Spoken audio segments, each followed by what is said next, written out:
성부와 성자와 성령의 이름으로 말씀드립니다. 네, 제가 오랫동안 교회 다니는데요. 크리스마스 이브가 주일했던 적이 많지 않았던 것 같아요. 그래서 오늘 되게 좀 낯선 것 같아요.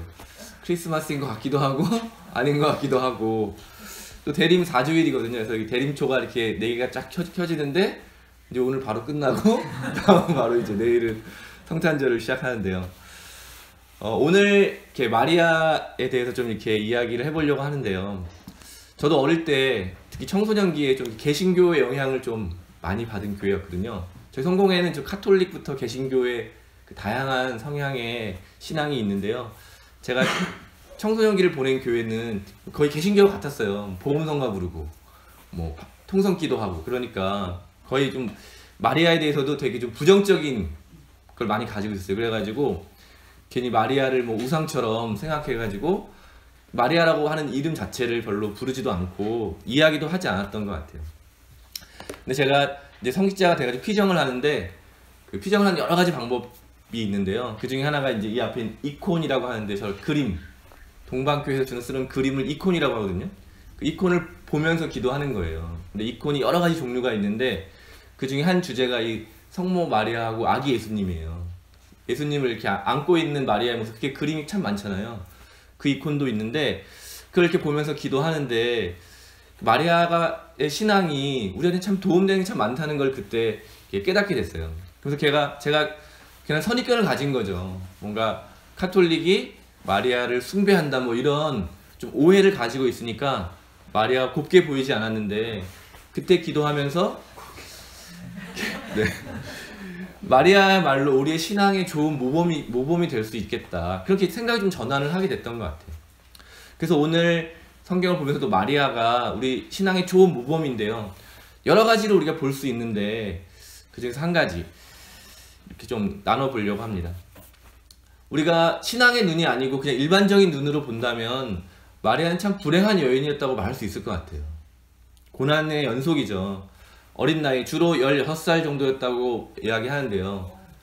결혼도 하지 않았는데 이제 아이를 가질 것이다. 그러니까 좋은 이야기지만 결혼이라는 제도 안에 들어가지 못하는 임신은 늘 축복은 아니잖아요. 그죠? 그래서 늘 그런 걸 통해서 또 남편은 자기를 이제 파혼을 하려고 하고, 그래서 우여곡절 끝에 아이를 가졌는데 태어나자마자 죽임을 당하는 위험에 처하고, 그래서 그걸 피해가지고 먼 나라에 갔다가 돌아왔는데, 이제 나오진 않지만, 성경에 정확하게 기록되지 않지만 그 이후에 요셉은 나오지 않거든요. 그래서 아마 남편은 일찍 죽었을 것 같아요. 남편은 일찍 죽고 아이를 혼자 키우고 있는데, 그 아들은 집을 나가죠. 이제 집을 나가서 떠다니면서 이제 복음을 전하는 일을 하는 겁니다. 들리는 소문에 의하면 뭐 귀신 들렸다, 뭐 이런 이야기들이, 뭐 미쳤다, 이런 이야기를 들으니까 그 아픈 마음을 가지고 그 아들을 만나러 갔는데, 그 아들이 어머니에게 한 이야기는 성경 그대로인데요. 누가 내 어머니고 누가 내 형제들이냐. 이게 우리한테 들을 때는 복음이지만 진짜 어머니가 들었을 때는 참 비수를 꽂는 말이죠. 차가운 말이죠.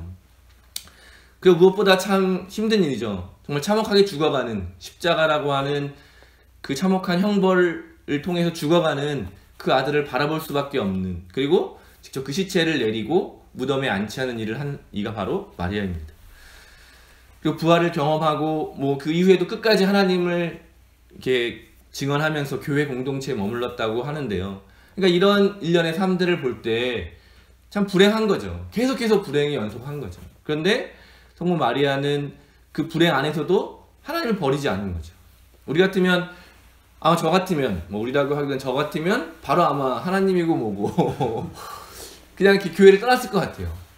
그냥 어떻게 이런 일을 계속 할 수가 있느냐. 그런데 정말 역설적이게도 오늘 읽었지만 천사가 복받았다고 이야기하는 거죠. 복받았다고 하고, 우리도 복되신 마리아, 이런 이야기를 많이 고백하거든요. 그러니까 우리가 보는 이 불행을 성서는 복이라고 이야기하고 있는 거예요. 어떻게 이런 일이 가능할 것인가. 한 사람이 겪기 어려운 이 수많은 일들을 어떻게 마리아는 그걸 견뎌내고 그것을 하나님 말씀해 주신 그대로 복이라고 고백하고 사람들과 함께 자기 신앙을 지킬 수 있었을까. 그렇게 묵상해 보니까요, 그 인사를 들었을 때, 처음 그 이야기를 들었을 때 되게 당황하게 되잖아요. 정말 어린 나이고 이제 처녀인데도 그 또 천사가 자기를 찾아왔다는 그 가운데. 그래서 한국 교회는 질문을 이렇게 하는 거를 별로 좋아하지 않는데 마리아가 천사에게도 질문을 하잖아요. 이게 무슨 말입니까?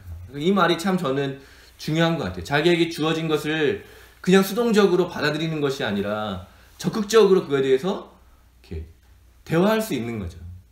이것이 무슨 뜻일까 물어볼 수 있는 거고, 또 그것을 곰곰이 생각하고 그것이 무슨 의미인지를 하나하나 깨달아가는 것, 그것이 아마 우리에게도 중요한 신앙의 자세가 아닐까 그런 생각을 합니다. 우린 주로 이렇게 받아왔죠. 하나님의 뜻이라면 생각할 것도 없고 고민할 것도 없고 그냥 무조건 받아들이고 무조건 견디고 아무 의미 없이 그것을 그냥 버텨내야 된다, 이렇게 배워왔는데요. 성서는 반대로 말하고 있는 것 같습니다. 그것이 무슨 의미인지 곰곰이 생각했다. 마리아는 그것을 잘 이해되지 않는 것을 계속 이렇게 생각하는 거죠. 그래서 이게 무슨 의미일까를 끊임없이 생각하는 가운데, 물론 다 이해할 수 없지만 차차 밝혀지는 하나님의 뜻을 발견하게 되는 힘을 보게 된 것이죠. 그래서 우리가 사고와 지성, 우리가 기독교에서 지성이라고 말하는 것은 이렇게 하나님과의 관계 안에서 이것이 작용해야 되는 것이거든요. 세상의 지성은 그냥 논리적으로 원인과 결과를 찾아내는 힘이지만, 기독교 안에서의 지성은 하나님과의 깊은 관계 안에서 그래서 계속 생각할 수 있다는 거거든요. 그 틀을 벗어나지 않고 계속해서 생각하고 고민하고 이것이 무슨 의미인지를 찾아내는 그 과정을 통해서 마침내 평화로운 평안에 이르게 된다고 하는 것입니다.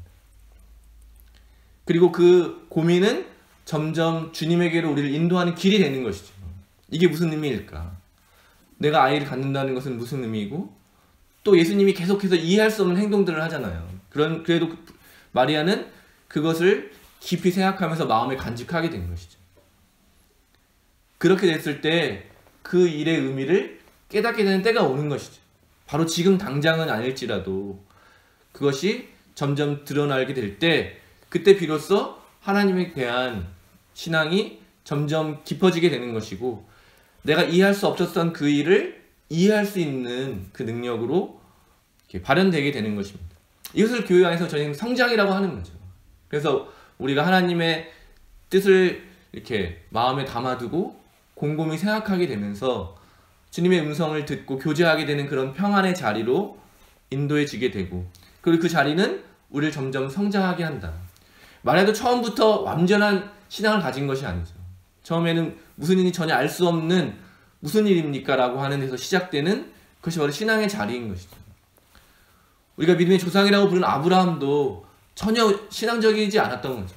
어디로 가는지 알지도 못하고 어떤 게 하나님이 어떤 분인지도 모르고 그분이 베푸는 그 축복을 죽기 전에도 보지 못하는 거죠. 그러니까 신앙이라고 하는 것은 이렇게 점점 성장해 가고 점점 자라나는 것이지 처음부터 완벽하게 우리에게 주어지는 것이 아닙니다. 그렇기 때문에 우리는 마리아가 보여주는 것처럼 곰곰이 생각할 수 있고, 알 수 없는 하나님의 뜻을 우리에게 주어졌을 때 그것을 우리가 마음속 깊이 간직해야 되는 것입니다. 그렇게 될 때 마리아가 두 번째 이제 천사의 예고에 대한 대답, 마지막 부분에 있죠. 이 몸은 주님의 종입니다. 지금 말씀대로 저에게 이루어지기를 바랍니다. 라고 하는 소망의 자리로 우리가 나아갈 수 있게 되는 것 같습니다. 그냥 이제 보게 된 것이죠. 하나님 어떤 일이 별을지 정확하게 알 수는 없지만 하나님 안에서 나에게 이루어지는 이 일들을 통해서 하나님이 일하실 것이다. 그러니까 우리 믿음의, 우리 신앙의 근거에는 뭐 나의 어떤 무엇이 있는 것이 아니라 하나님의 신실하심이 있는 것이죠. 이스라엘 역사를 통해서 쭉 이어오는 그 하나님의 신실하심, 온 인류의 역사를 통해서, 성서를 통해서, 예언자들을 통해서, 또 교회를 통해서 쭉 이어오는 그 하나님의 신실하심이 우리의 믿음의 근거에 있는 것이죠. 그러니까 우리도 할 수 있는 것이죠. 제가 무슨 일인지 알 수 없지만, 지금은 다 알 수 없고 지금은 다 깨닫지 못하지만 하나님을 믿고 하나님께서 그 하시는 일들이 옳다는 것을 믿기 때문에 이제는 주님의 말씀대로 저에게, 우리에게 그 일이 이루어지기를 바랍니다. 그렇게 될 때 하나님의 일이 우리의 삶의 자리로 들어오게 되고, 우리의 삶을 통해서 하나님이 드러나게 되는 것입니다. 우리가 살고 있는 이 시대도 참 하나님이 필요한 것 같습니다. 성탄이 예수님이 그 시대에 필요한 그 사람들에게 온 것처럼 이 시대 우리에게도 예수님은 너무나도 필요하고 하나님은 너무나도 필요한 것 같습니다. 그런데 마리아처럼 정말 자기의 삶의 중심으로 예수님을 초대하는 사람, 자기의 삶으로 예수님을 탄생하게 하는 사람, 자기의 삶을 통해서 끊임없이 하나님과 동행하며 살아가는 그런 사람을 별로 찾아볼 수 없기 때문에 우리가 하나님을 잘 찾지 못하는 것은 아닐까. 거리 곳곳마다 골목골목마다 십자가와 교회는 많이 넘쳐나지만 정말 마리아처럼 자신의 삶을 들여서 하나님의 뜻을 이루어가는 그런 사람들은 과연 어디에 있는지. 제가 처음 말씀드렸던 것처럼 하나님의 뜻을 따른다는 것은 어떻게 보면 불행과 고난으로 향하는 것처럼 보일 수도 있습니다. 그러나 마리아가 용기를 내어서 그 길을 갔던 것처럼 주님을 기다리는 우리도 마리아의 신앙을 따라서 하나님의 뜻을 품고 살아가면서 그것들이 하나하나 내 삶을 통해서 이루어지는 것을 통해서 마침내 기쁨에 이룰 수 있게 되기를 바랍니다. 예수님께서 우리를 찾아오셔서 우리를 구원하시는 것은 나를 위한 것뿐만 아니라 우리를 위한 것인 것을 기억하시기 바랍니다. 그래서 마침내 우리 모두가 하나님 안에서 기쁨의 잔치에 참여할 수 있게 되기를 바랍니다. 성부와 성자와 성령의 이름으로 말씀드렸습니다.